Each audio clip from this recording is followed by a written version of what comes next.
말씀 찾으신 분들 자리에 다 일어나시고요. 오늘 정말 교회 못 나오시는 분들이 많네요. 오늘 가정에서 예배 드시는 분들 자리에 다 일어나셔야 됩니다. 성경책 찾으셔야 됩니다.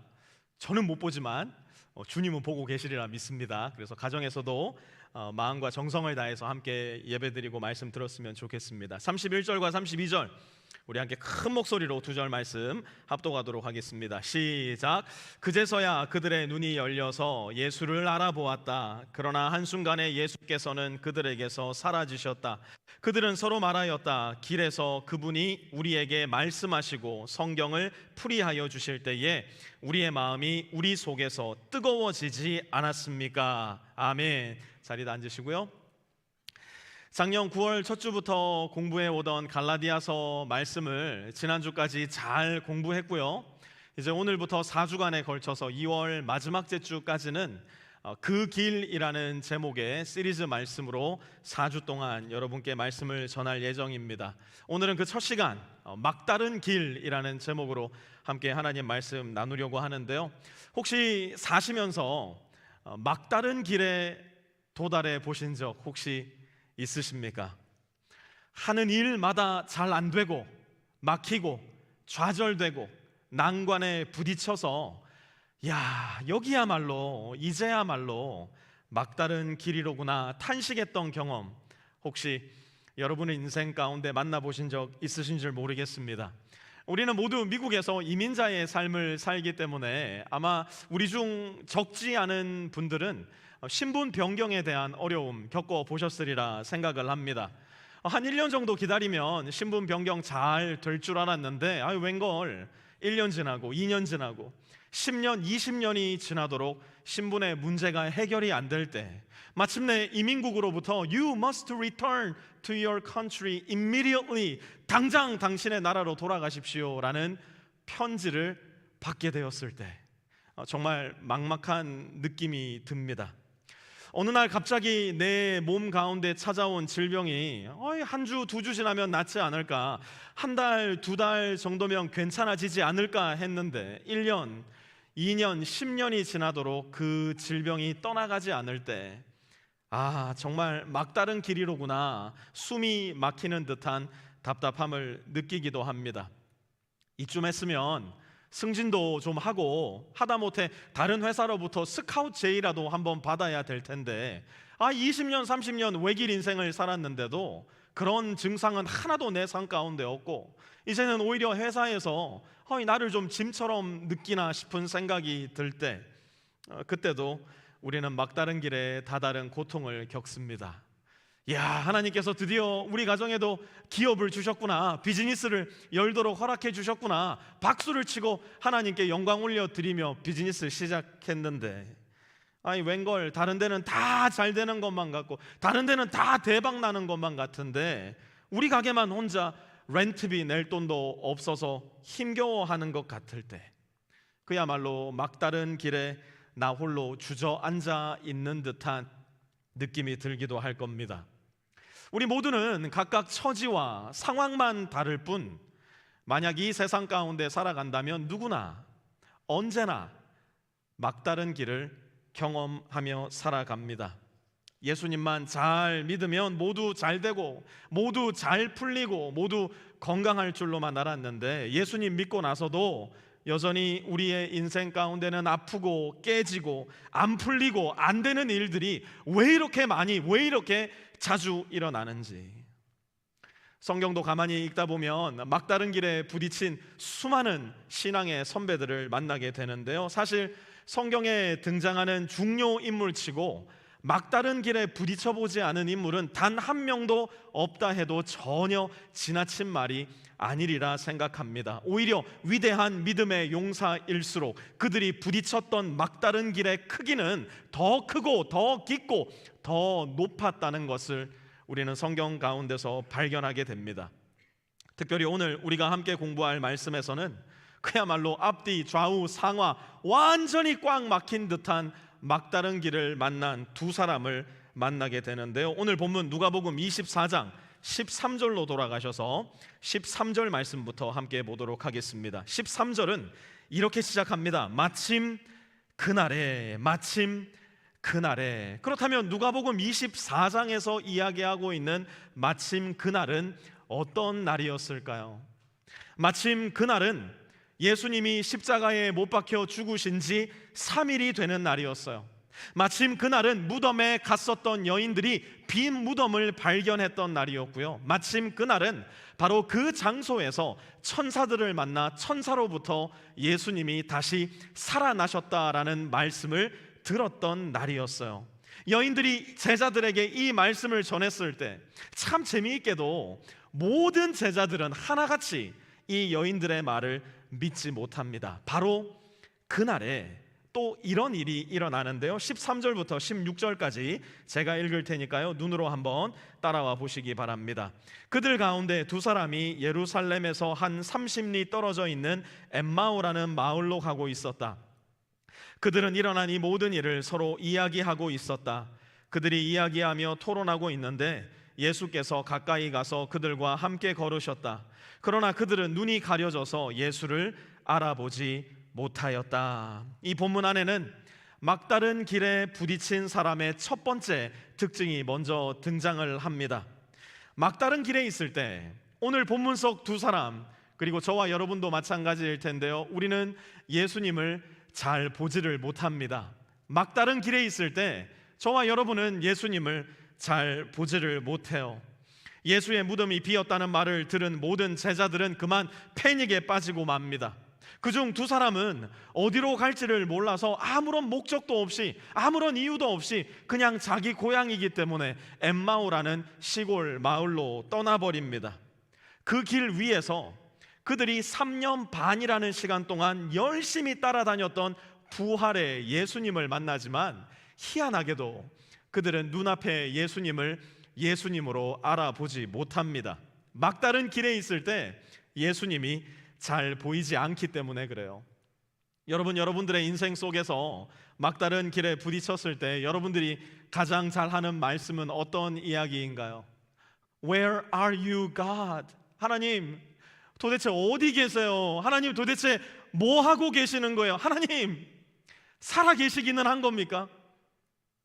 우리는 하나님을 향해서 하나님을 잘 볼 수 없기 때문에 돌아오지 않는 질문을 자주 던지게 됩니다. 재미있는 사실 한 가지는 오늘 본문 속 예수님은 어디에 계세요? 제자들의 눈앞에 계세요. 그들과 함께 계시고 그들과 대화하고 계세요. 그럼에도 불구하고 그들은 예수님을 알아보지 못합니다. 왜 그럴까요? 막다른 길에 있을 때 16절 후반절 다시 보시면 눈이 가려져서 예수님을 알아보지 못할 때가 참 많기 때문이에요. 막다른 길에 있을 때 일어나는 두 번째 특징, 막다른 길에 있을 때 예수님은 나에게 너무나 무관심해 보이세요. 막다른 길에 있을 때 예수님은 나에게 아무런 관심이 없다 여겨질 때가 참 많습니다. 오늘 본문 말씀은 마치 한 편의 코미디를 보는 듯한 느낌이 들 정도로 대단히 익살스럽게 기록이 되어 있는데요, 막다른 길 한가운데서 아무런 목적도 없이 엠마오로 향하고 있던 두 사람에게 예수님이 이렇게 물으세요. 17절 한번 보세요. 예수께서 그들에게 물으셨다. 당신들이 걸으면서 서로 주고받는 이 말들은 무슨 이야기입니까? 예수님의 질문에 글로바라 이름한 제자가 이렇게 답해요. 18절입니다. 예루살렘에 머물러 있었으면서 이 며칠 동안에 거기에서 일어난 일을 당신 혼자만 모른단 말입니까? 예루살렘에서 일어난 일이 무엇이었을까요? 예수님의 십자가 죽으심이었어요. 예수님은 저 갈릴리 시골 혹은 가버나움 시골 한켠에서 십자가에 못 박혀 죽으신 게 아니었어요. 예수님은 유월절이라는 유대인의 최대 명절에 예루살렘이라는 이스라엘의 최대 도시 한 복판에서 십자가에 못 박혀 죽임을 당하셨어요. 제자들에게 이것은 그들 인생에도 사형 선고가 주어진 것과 매 한 가지였습니다. 예수님을 통해 그들은 권력의 중심에 오를 줄 알았어요. 재력의 중심에 오를 줄 알았어요. 힘의 중심에 갈 수 있을 줄 알았어요. 그런데 예수님은 이렇게 죽음과도 같은 절망의 길로 걸어가 버리고 만 거예요. 그러한 예수님은 지금 예수님과 똑같이 죽음의 길을 걷는 것과 같은 두 제자들에게 마치 자기는 아무것도 모르신다는 듯이, 마치 그들에게 너무나 무관심하다는 듯이 다시 이렇게 질문하세요. 19절입니다. 예수께서 그들에게 물으셨다. 무슨 일입니까? 무슨 일입니까? 여러분, 혹 우리들의 인생 가운데서 이런 경험 해보신 적 없으신가요?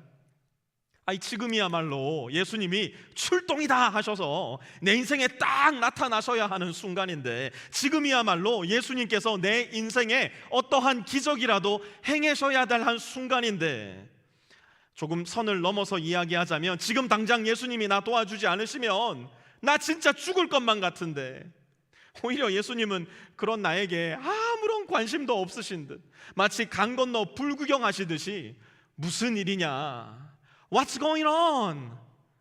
오히려 나에게 그러한 질문으로 다가오시지는 않으신가요? 바로 그 상황 속에 있었던 두 제자가 예수님께 이렇게 대답합니다. 19절에서 24절까지입니다. 그들이 그에게 말하였다.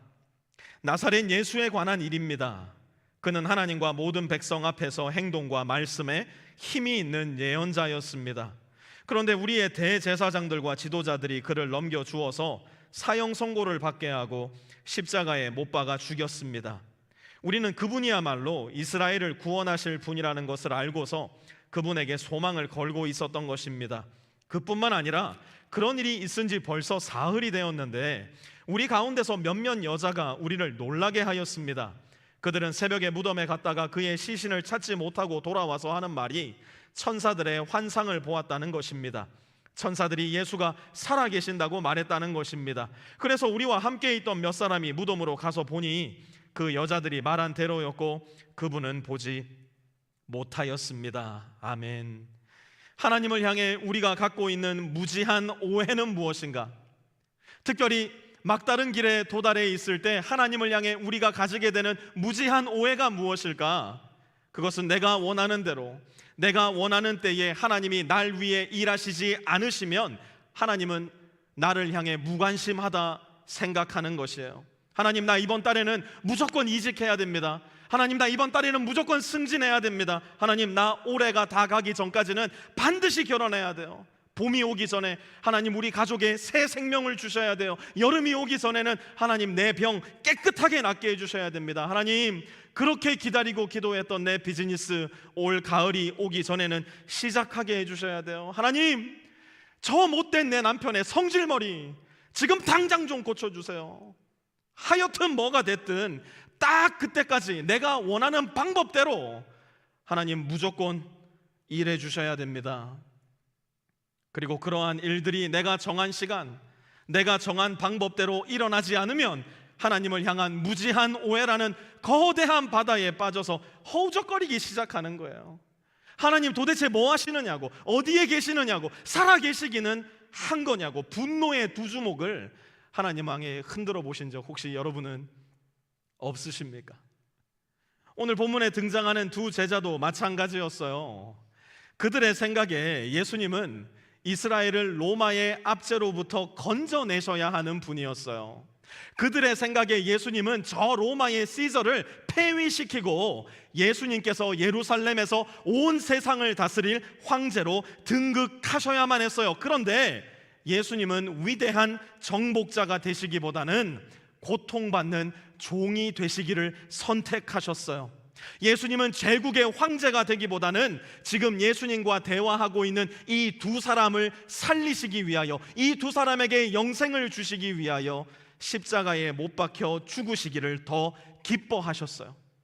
그러나 내 바램, 내 소원과는 전혀 다른 길을 가신 예수님 앞에 두 제자는 무지한 오해에 빠져 슬픈 빛을 띠고 머물러 서 있었던 것이에요. 막다른 길에 서게 되자 예수님은 나에게 무관심하다, 그만 오해 속에 빠지고 만 것입니다. 다행스럽게도 오늘 본문 속 말씀은 여기에서 끝나지 않아요. 막다른 길에 있을 때 일어나는 특징 세 번째, 막다른 길에 있을 때 예수님은 우리에게 말씀하십니다. 막다른 길에 있을 때 예수님은 반드시 말씀하세요. 25절 한번 보실까요? 예수께서는 그들에게 말씀하셨다. 예수님이 안 보인다 생각했을 때, 예수님이 나에게 무관심하다 생각하는 바로 그때에 드디어 예수님의 말씀이 시작됩니다. 25절 이어서 27절까지 계속 볼게요. 어리석은 사람들입니다. 예언자들이 말한 모든 것을 믿는 마음이 그렇게도 무디니 말입니다. 그리스도가 마땅히 이런 고난을 겪어서 자기 영광에 들어가야 하지 않겠습니까? 그리고 예수께서는 모세와 모든 예언자에서부터 시작하여 성경 전체에서 자기에 관하여 써놓은 일을 그들에게 설명하여 주셨다. 아멘. 여러분, 유대인들이 생명처럼 여기고 읽고 듣고 말하고 외우고 그것을 가르쳤던 것이 무엇입니까?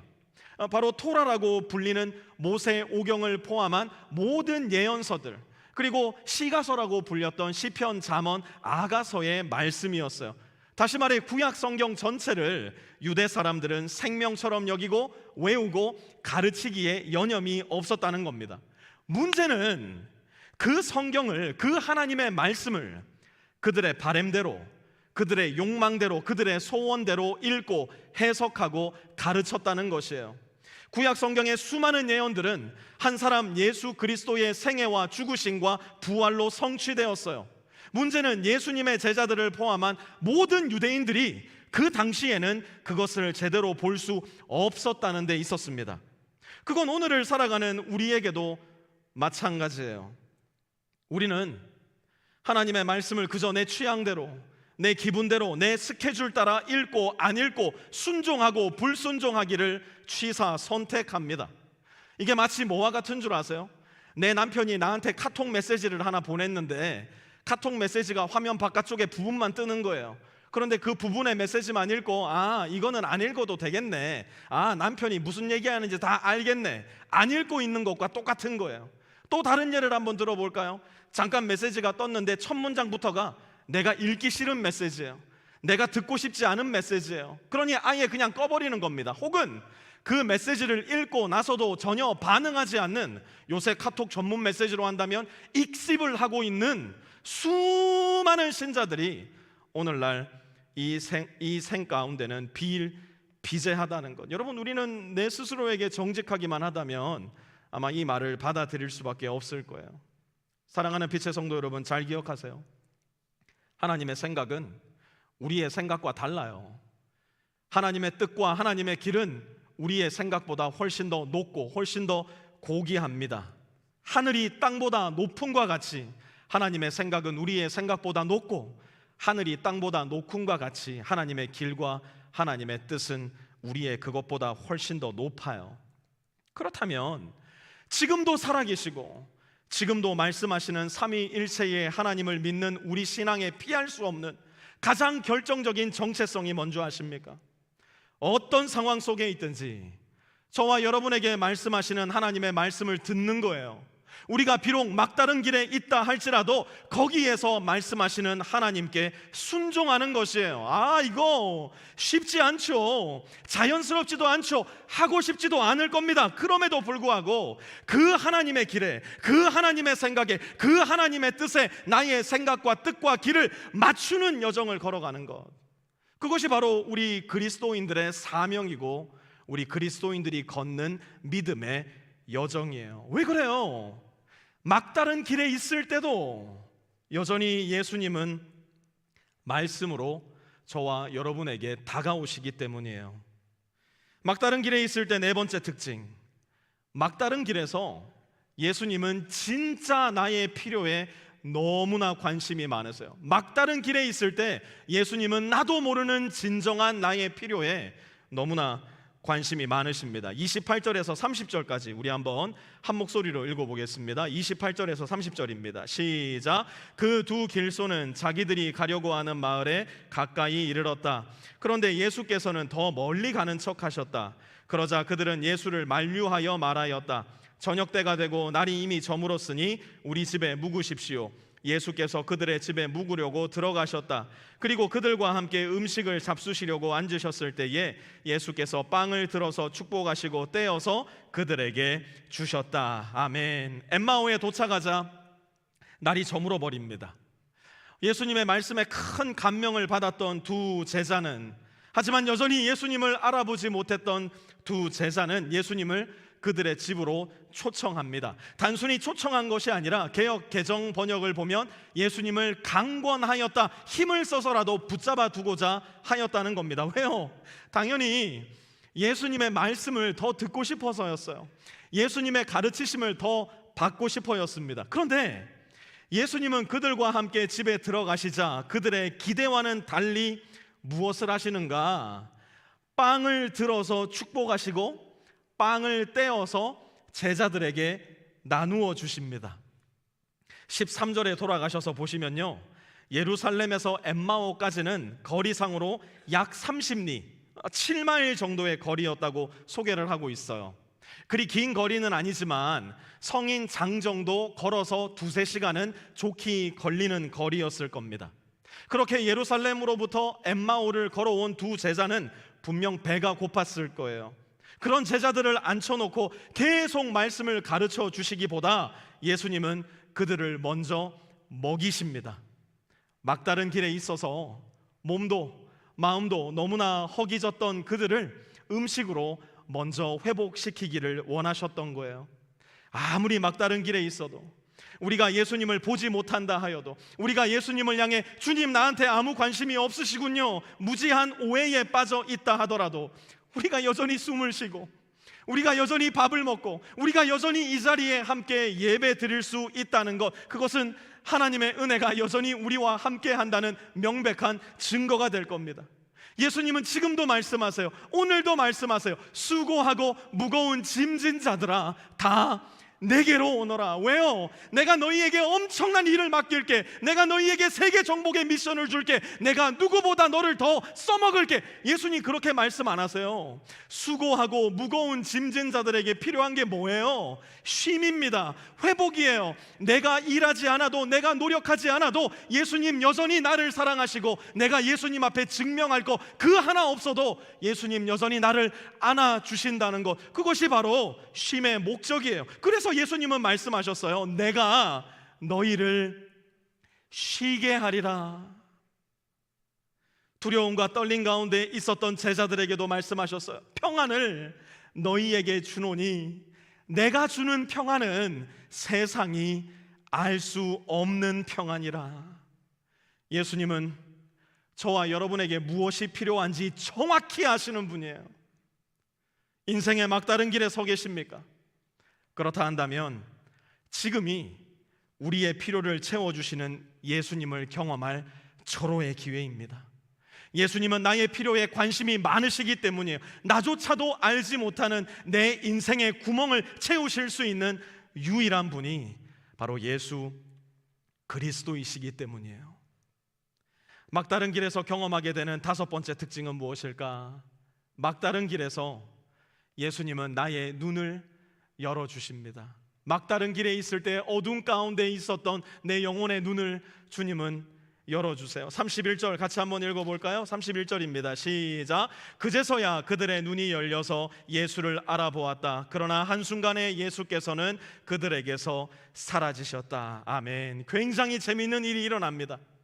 빵을 떼어서 제자들에게 나눠주실 때 누가복음 24장 31절에서 제자들의 눈이 열렸다 말씀합니다. 그런데 예수님을 알아보기 시작하자마자 예수님은 그들에게서 사라져 버리세요. 여러분 16절로 한번 돌아가 보실래요? 16절로 돌아가 보니까 16절은 이렇게 기록합니다. 그들은 눈이 어떻게 됐대요? 가려져서 예수를 어떻게 못했다고요? 알아보지 못했대요. 한번 생각해 보세요. 16절에 등장하는 예수님은 인간의 눈에 보이는 예수님이에요? 안 보이는 예수님이에요? 지금 이 두 제자는 예수님을 눈으로 보고 있어요. 그런데 그들의 눈이 어떻게 됐다고요? 가려져서. 그러니까 두 사람은 어떻게 반응하는가? 17절 후반부에 보니까요, 그들은 침통한 표정을 지으며 걸음을 멈추었대요.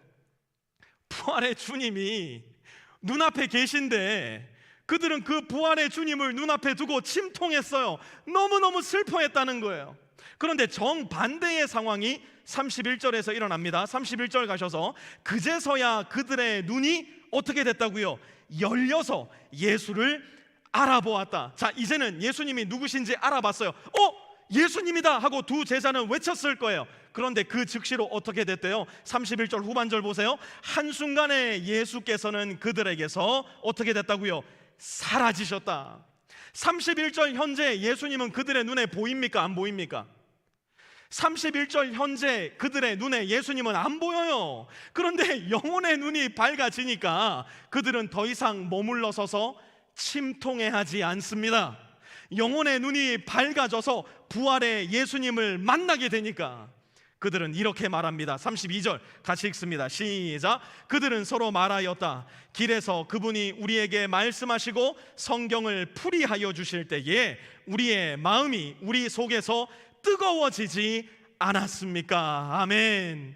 비록 막다른 길이지만 그 길에서 말씀하여 주시는 부활의 예수님을 만나니까, 그 길 위에서 여전히 말씀해 주시는 부활의 예수님을 들으니까, 부활의 예수님을 향해 영혼의 눈을 뜨게 되니까 그렇게 밋밋하고 그렇게 지루하고 그렇게 읽어도 이해할 수 없던 하나님의 말씀이 살아있고 활력이 있어 좌우에 날선 그 어떤 예리한 검보다 예리하여 내 영혼을 찔러 쪼개기까지 하는 생명의 말씀으로 거듭난 것이었어요.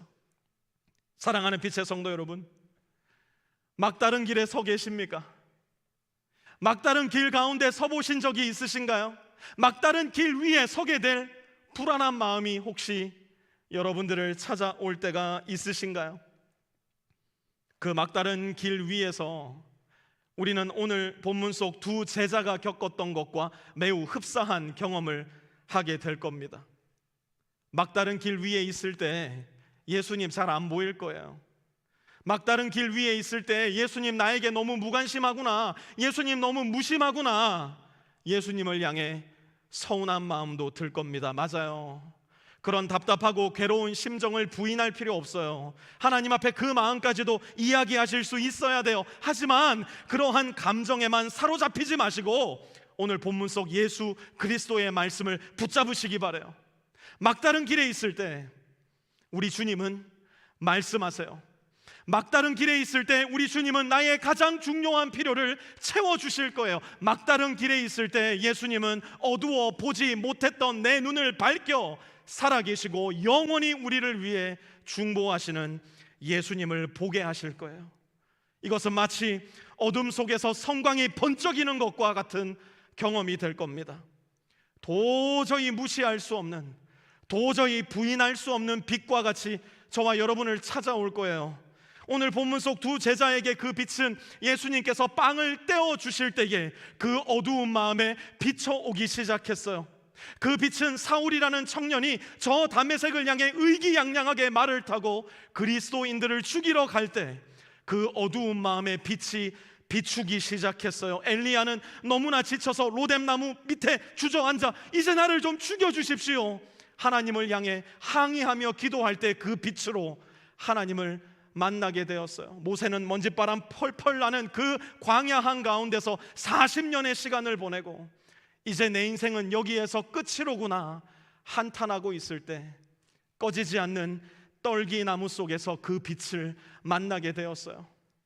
우리 주 예수 그리스도께서는 저 십자가 위에서 나의 하나님, 나의 하나님 어찌하여 나를 버리시나이까 절규하실 때에 그 영혼 가운데 비춰오는 부활의 빛으로 그 아름다운 빛을 만나게 되셨어요.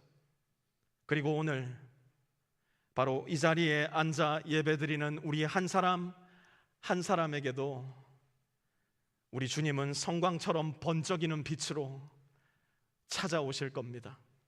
그 방법이, 그 때가, 그 장소가 어디일지는 아무도 몰라요. 그러나 부활의 주님은 우리에게 오십니다.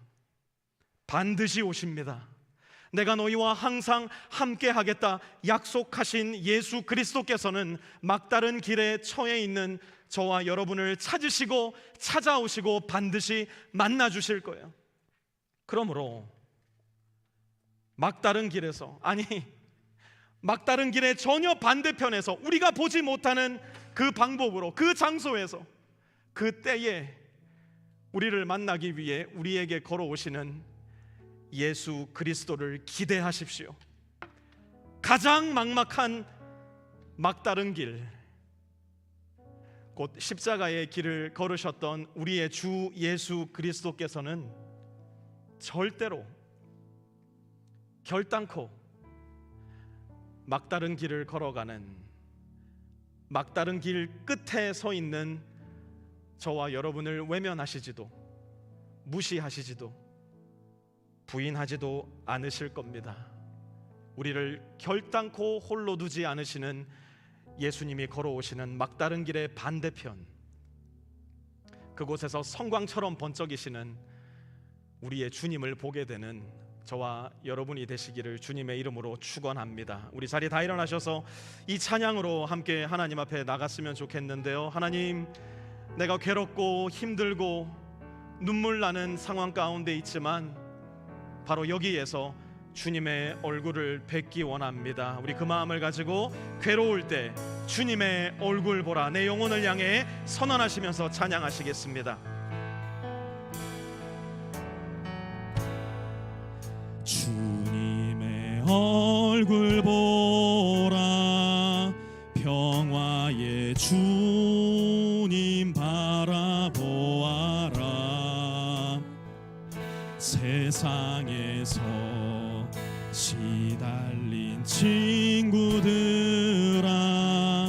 위로의 주님 바라보. 눈을 들어 주를 보라.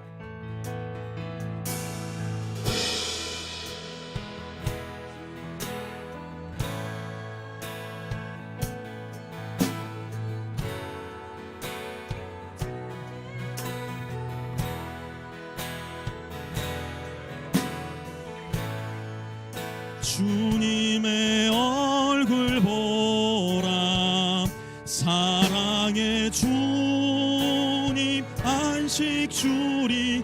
힘이 없고 내 마음 연약할 때, 내 마음 연약할 능력의 주님 바라보아라. 주의 이름 부르는 모든 자는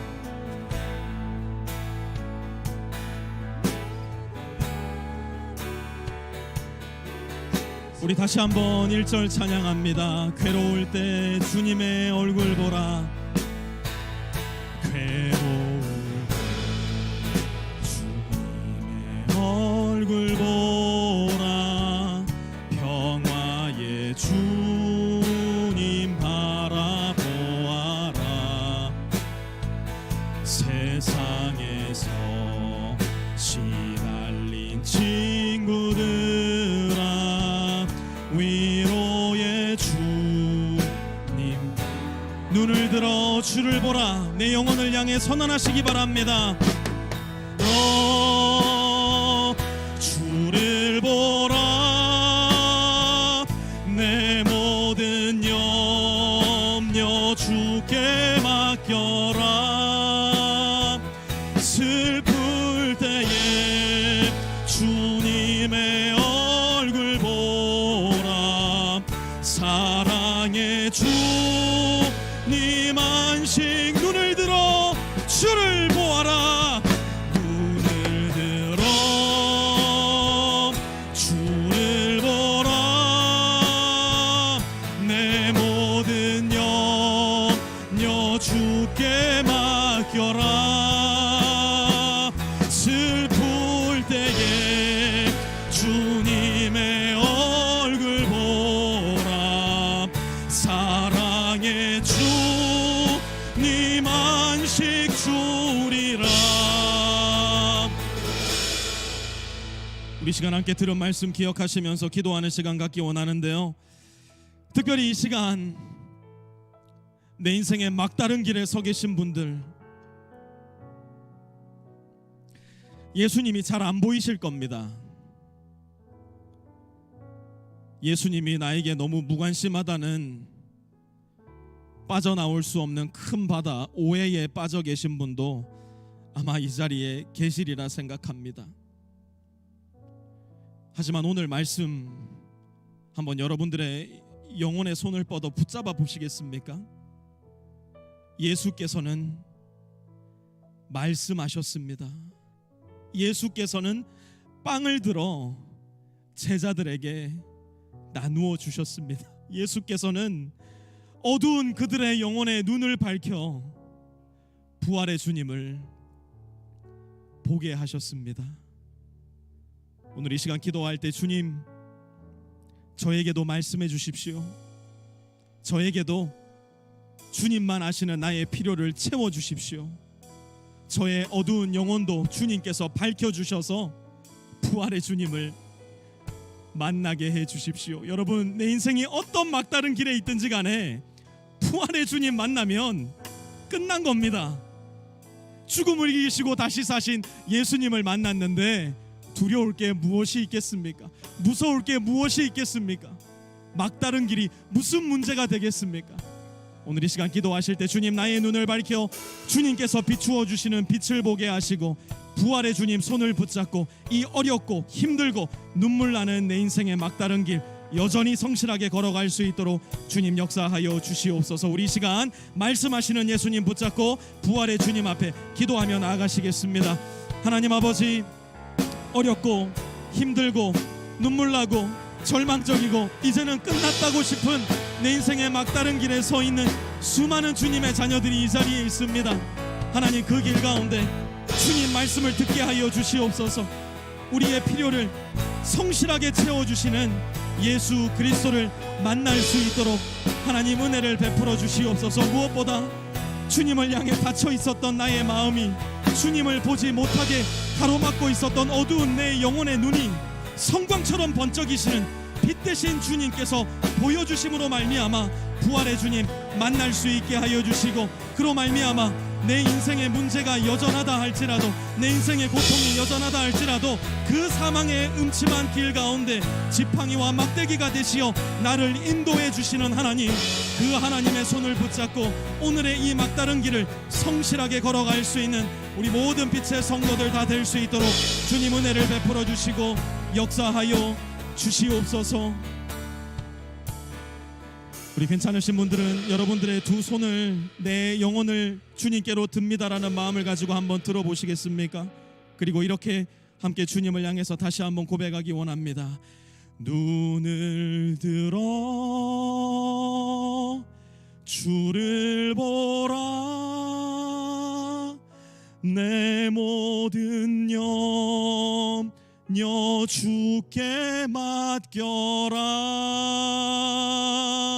슬플 때에 주님의 얼굴 보라, 사랑의 주님 안식 주리라.